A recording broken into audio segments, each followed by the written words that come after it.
ছেলে বলে চিৎকার করে জোরে, তিনটি বর্ণ রয়েছে রাঙানো জাতীয় পতাকা জুড়ে।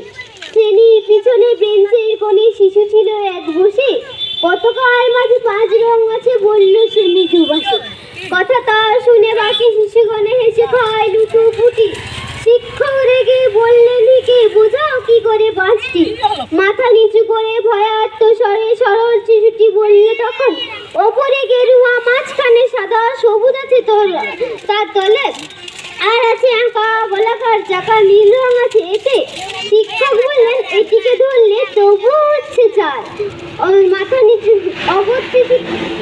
মাথা নিচু করে ভয়ার্ত স্বরে সরল শিশু বলল তখন, রং আছে আরো এক, লাল লাল চোখ দাগ দেখা যায় ওই পতাকার মাঝে। বাবাকে যখন আনলে ওরা কাফিনের ঢাকা খুলে, জড়ানো রয়েছে দেহখানা তার পতাকা আর ফুলে। রক্তের দাগে ছিল লাল ছোপ, এই নিয়ে মোট হলো 5টি। এই নিয়ে সরল শিশুটি জবাব খালি কাঁপিয়ে দিল বুক, অশ্রু এলো নয়ন ভরে শুকনো হলো বুক। আজও যারা দেশের জন্য করেছে বলিদান, স্বাধীনতা শহীদ ঘাম তাদের অমর প্রাণ। হয়েছে স্বাধীন পেরিয়ে গেছে 70টি বছর, দেশ বাঁচাতে যাচ্ছে যে প্রাণ, রাখছি কি তার খবর। নমস্কার।